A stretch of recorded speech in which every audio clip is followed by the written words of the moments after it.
Goatwhore, and you are listening to the FANTASM Podcast. Phantasm. Maximum terror. Oh, that's your target audience, baby! Phantasm. You know something? I sort of enjoyed it. Phantasm. Sell the metal! Sell the metal! Sell the metal! Sell the metal!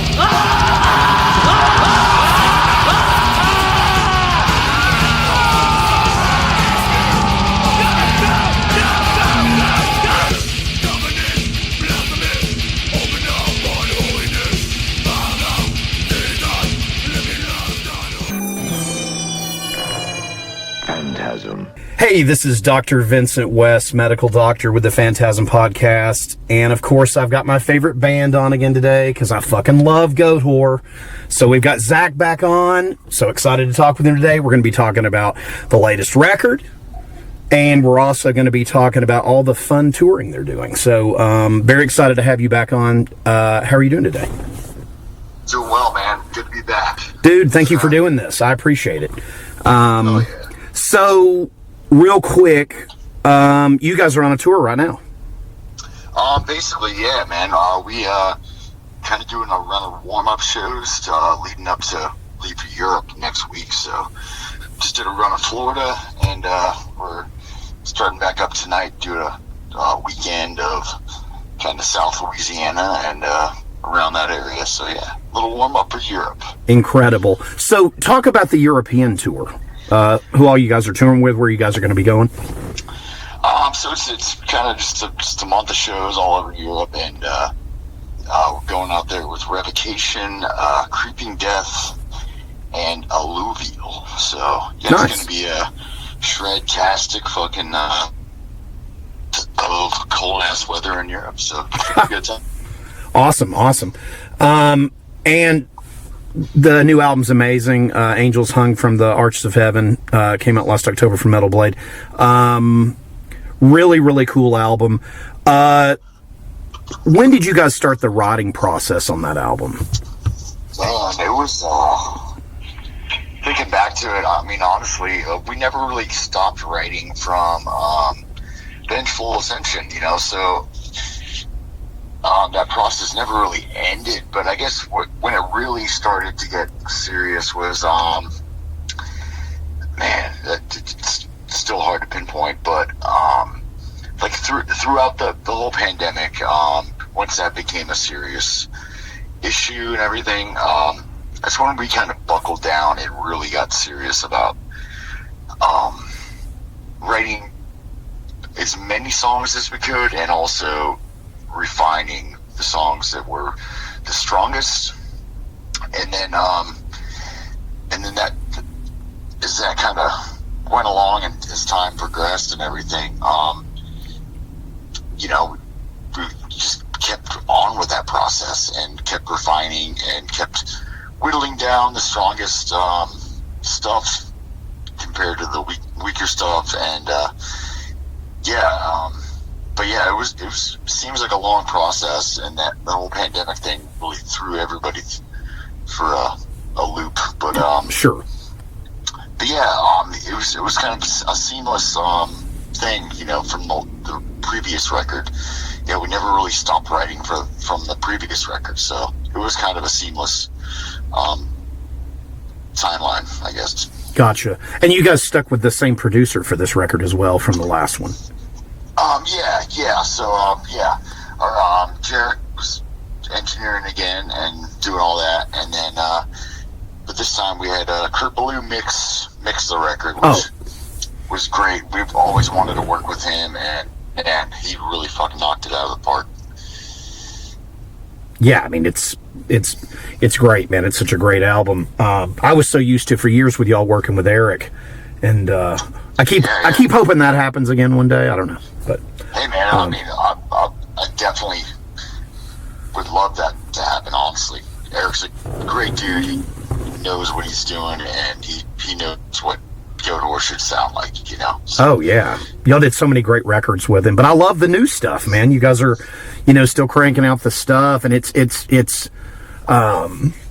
The new album is really, really cool. And as far as like recording the album, was it any different with the pandemic, or was it status quo, like going and making the album?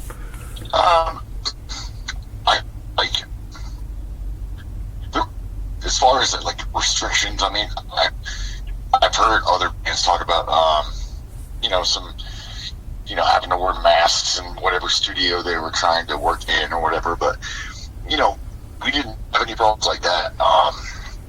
We went to a studio. It's like an hour north of New Orleans, so pretty close to our general area of operation, and it was probably the most comfortable like studio working environment that we've recorded a record in, and it was great. And we would go back there in heartbeat. It's called Studio in the Country. It's been a studio since, I want to say, mid-70s. Oh, wow. Kansas did a bunch of their biggest records there. Awesome. I don't know, it's kind of a legendary place, but it's, just like the name, it's a studio in the middle of the fucking woods, Right. But it was great, especially during the pandemic, to have a place we could, just get away and kind of forget about what was going on in the world and just work on, making these songs the best they could be. It was perfect for us. Awesome. Now, as for you, as far as previous records, different drum setup for this album? No, not really, man.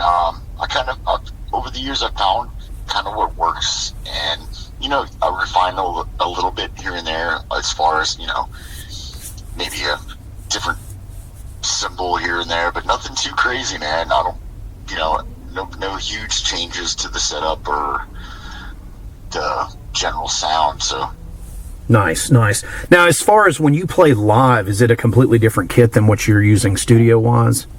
No, it was the same, recorded with the same kit that I play live with.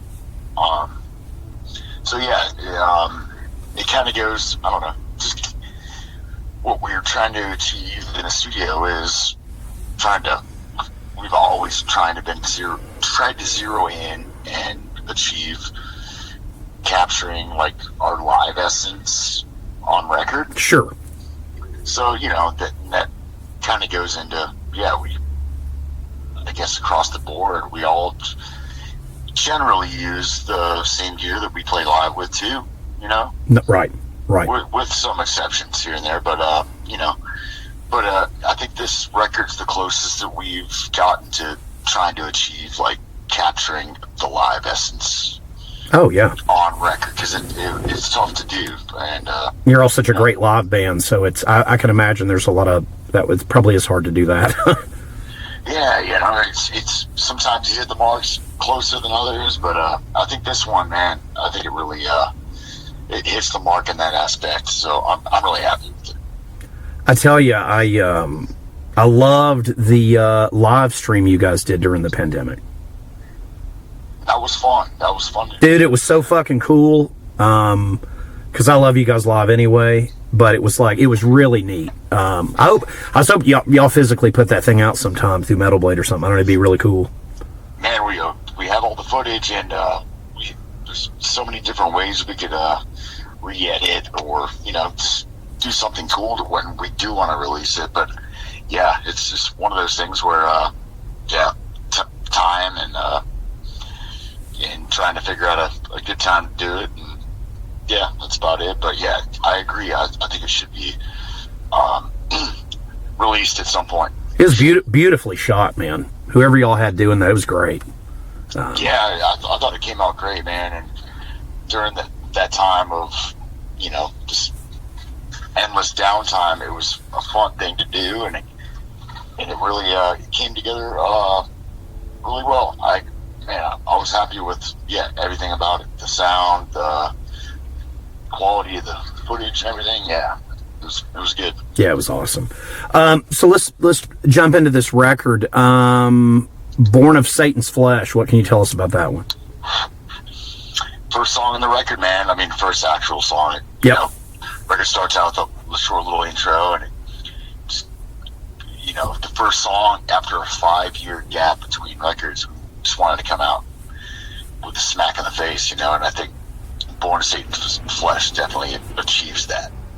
Oh, absolutely. It's such a great way to kick the album off. And then track 3, I'm going to mess that up. The Bestowal of Abomination. Yeah, man. So we had been playing Born to Satan's Flesh live. That was the first song we started playing live a couple tours ago. And then since last weekend, we started, playing a bunch of the other new material. Nice. For the first time. So Bestowal of Abomination has been like one of my favorites to play live that I never really expected, I guess, until we started doing it. And now it's one of my favorites to fucking play. And it comes across live, I think, really well. It kind of just has that mid-tempo groove thing that I just think that Goatwhore does really well, and it's a good it's a good song in the set to break up some of the faster stuff. Yeah, I don't know. It's familiar enough in terms of feel and everything that it just, I don't know, it makes sense for us. So yeah, it's one of my favorites. That's awesome. It's such I bet it sounds great live. Let's see. And then the title track. Yeah, title track too, man. We've been playing that one live. Oh, wow.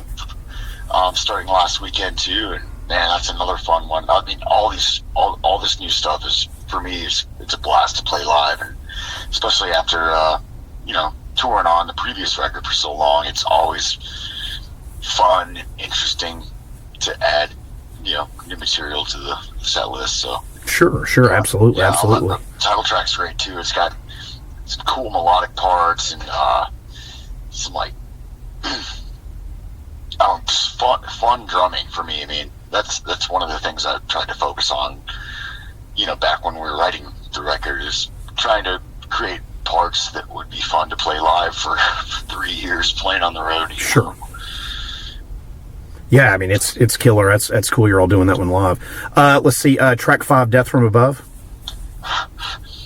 Yeah, it's a total fucking thrash punk banger, and we've been playing that one live too. So. Oh, really? Nice. And tons of fun as well, man. A lot of good energy and fun drumming for sure. Fun to play live. Oh yeah, I bet. Track 6, Ruinous Liturgy. Man, we haven't been doing that one live yet, but I mean, at some point it could happen. But yeah, I've heard a lot of people digging that one. Just comments online and stuff, which is good to hear. Yeah, and I hope to play it live at some point. It's a fun song, and it's got some really heavy parts that I think would come across live really well. So. Oh yeah, absolutely. Track 7, Victory is the Lightning of Destruction. Yeah, kind of like it starts off kind of mid-tempo, punk sounding kind of roughly, and then kind of tempo shifts in the middle to full-on like thrash assault. But yeah, it's definitely a fun song, and I think it might be one song on the record that we weren't totally confident in at first. Uh-huh. Once everything came together in the studio, and it's different when everybody has their chance to have input on it, like vocals, and once you hear it all, all fleshed out, it's a different thing. It was one that maybe we weren't like totally confident in the beginning, but it turned into something else once it had their stamp. Have you all played that one live yet? No, we haven't actually. So yeah, it's one of those things. Like, man, when you get every new record that we put out, it's like now we have 8 records. So it's not a bad problem to have too much material, but it's hard creating a set list sometimes with that much stuff to choose from. Oh, sure, I bet. I'd love to hear this whole record live. It's so good. Me too, man. I think at some point we'll probably play every one of these songs live. So nice. I would love that. Track 8, Voracious Blood Fixation.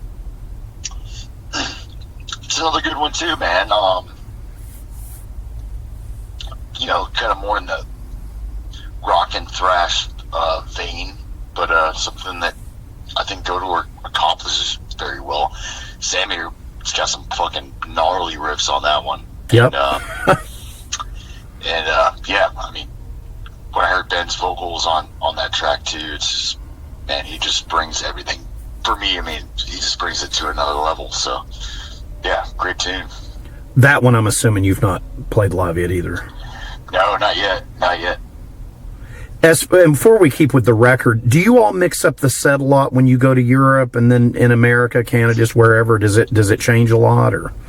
Roughly, I mean, we always have kind of, I don't know, we always have a wealth of material that rehearsed and ready to go. Sure. But once we kind of find what works, we roughly stick to that. We might switch out something here and there, but roughly, I don't know. For the shows we're doing right now, it's headline set, so we have, it's like 15 songs. Nice. But so when we go to Europe, we already know we have to whittle it down a little bit to like 45 minutes. So we're cut like 3 or 4. So we might change things out, but roughly we want to play 5 of the new songs, and then also play a lot of the, or kind of more essential material too. Of course, absolutely. And then real quick too, before we continue, was there anything left on the cutting room floor of this album y'all have left over, like B-sides or anything? Yeah, possibly. Yes, actually. Yeah, there was one song that just for I guess length purposes, we decided to leave off the record. And then also, I mean, it was a good song, great song, but I think when in comparison and in terms of like a cohesive collection of songs, yeah, it just made sense to leave it off. So. Oh, okay. Yeah. Gotcha. Yeah, because I love. With the last album, I bought like the it's like a it's hard to describe. It's like a spell book or something. Oh yeah. And it's got, dude, I love all the extra stuff on the other disc. I thought that was cool as shit. Yeah, man, a bunch of live tracks and some B-sides. Yeah. Yeah. I'm an easy sell, but it was great. It's fucking cool though. It's so cool to have all that fun stuff. It's just neat to hear what all you guys had cooked up there in the kitchen. I thought that was cool too, and a cool way to just compile it all in a cool little package for everybody. Because sometimes it's hard to track all that stuff down. But yeah, it was cool. It was all in one place. Oh yeah, it's super fucking cool. Let's see. Continuing on, the Devil's Warlords. Man, that's a banger for sure. Probably one of the most chaotic and I guess. If you want to, Goatwhore's not known to be a technical band, but that's a pretty technical fucking song. I mean, and then in terms of just arrangement of the actual structure of the song and riffs and everything, it's fucking just pure chaos, man. It's my favorite song on the album. Oh, right on, dude. Oh yeah. Well, dude, I mean, I remember going back to just loving. So, dude, I was frying my brain at first just to remember all this part, different changes and different drum stuff that I wanted to include. But yeah, I think it came out killer on the record. It's vicious. Have you all tried that one live? Oh, not yet, man. That would be nuts. That one would be, because there's a lot of like technical playing going on, and it sounds like to me anyway. Yeah. I guess I should. I was like, man, it sounds pretty wild. It's definitely one that, at some point on this record cycle, we'll definitely play it live. But yeah, That'll be fun, man. Yeah, it's pretty crazy. Let's see, track 10, Weight of a Soulless Heart. Kind of reminds me of Voivod a little bit. Oh, okay. Kind of brooding, kind of melancholy vibe, I guess. But yeah, I think it came out killer on the record, and especially what Ben was able to do vocally really impressed me too, man. And yeah, another fun song, definitely. Awesome. And then 11, Nile. Yeah. Another quick and to the point, this kind of flash banger, dude. It's fucking. We've been doing that one live recently, and that's, man, I mean, it's probably initially was probably one of my favorite songs that maybe just purely from a playing standpoint, it was one of my favorite songs, and still is, just to play. It's just fun for me to play, you know. Nice. And yeah, again, just, the way it came out on the record, I'm just really happy with it. And then the final track, And I Was Delivered from the Wound of Perdition. That's a special one, man. It's my second favorite song on the album. Yeah, it's kind of unique for Goatwhore, and it makes sense, you know, to be the last song on the album. It's kind of it's a special one for me and for all of us, actually. And it's one that we talked about playing live, but kind of agreed that it needs to be the right setting and the right situation, and we're gonna wait to start playing that live, and it's got to be the right. It's got to be like a full moon or something, you know. I don't know. Something like yeah. It feels, and again, I don't know what I'm talking about here. I'm just, you know, throwing darts here, but it feels like an explanation of the album, almost to me. Yeah, I can see that, definitely. Yeah, that's a good way to put it, man. It's especially in context of the record. It feels like it's got Sammy's hands all over it to me. Oh yeah, definitely. And I remember when I was over at his house and we were just working on songs for the record, and he played me just a clip of just a demo version of that, and he's like, man, I don't know if this would work for Goatwhore. He was kind of unsure about it, and I was like, yes, that would definitely work for Goatwhore. That is a Goatwhore song. And yeah, so I tried to reassure him that this needs to be on the record, you know. Very, very cool way, and I love the where it's at the song arrangement where it's at the end. I think is just great, and it's a long track for you guys. Still, 6 minutes. It's great, you know. Yeah. Well, I'm glad you dig it, man. Yeah, it's killer as always. All your old stuff. I never have to worry about when you guys drop an album. It's always fucking superb. But when you guys went in to do this, is it, you know, obviously where you wrote songs, whatever else, is it hard to compile? Because I've never asked you or Sammy or Ben anytime I've interviewed you guys this, and I was curious to ask you this. Is it hard to sit down and get an order for the album, like the track listing? Man, that's something that, yes, it is difficult, but I guess some people have a better vision of that, and I really, I kind of rack my brain when it comes to that, because I can see it so many different ways, you know. Sure. But Ben is really good at having a clear vision of the flow of the record, and then when it comes to sequencing as well. So even with like set lists, you know, compiling set lists and the flow of the songs into each other and one another, Ben's really good at that. And man, it's one of those things, especially when it comes to track listing for, you know, a new record. It's tough, man. So, but luckily, Ben always has a clear, good vision on that. And of course, we all have input or whatever, but but it's tough. I could only imagine. And then, what about the artwork for Angels Hung from the Arches of Heaven? Oh, once again, we had Jordan, our friend Jordan Barlow. He has done,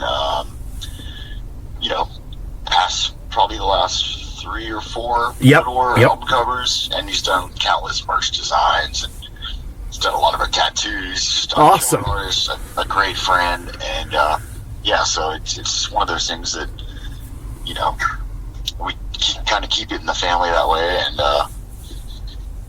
kind of keep that sort of tradition of people we like to work with.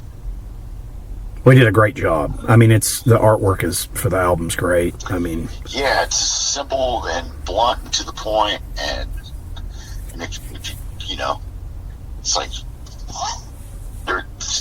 obviously the Goatwhore logo isn't on it, but if you know like what the Goatwhore sigil is, it's all there. Oh yeah, absolutely. It's I'm stoked how it came out, and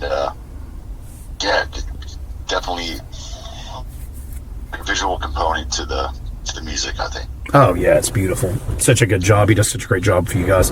And back to the touring. So you've got a little bit left, and then are y'all heading straight into Europe? Yeah, we fly to Europe next Tuesday, and tonight we're heading off to Lafayette, Louisiana, playing Lafayette, and then Friday night we're in Metairie, which is a little suburb of New Orleans, so nice. A hometown gig, and then I believe Saturday we're in Long Beach, Mississippi. So okay, doing some kind of regional stuff to get warmed up for Europe, and then then we'll go to Europe and freeze our asses off. I'm sure you guys will be touring for a minute. You guys are the touring machine of any band that I know. Yeah, man. We got some cool stuff up in the spring for the U.S. and it's just getting started. So yeah, man, looking forward to it. Awesome, man. Look, I can't thank you enough for taking the time to do this. I love you guys. I wish you all the best. Kids, buy the album, Angels Hung from the Arches of Heaven. Go see them. They're an amazing band. They're my favorite band. They're an amazing live band. Go see them. They're great. So, thanks a lot, man. Thanks for talking to me, man. Phantasm. And you know something? I sort of enjoyed it.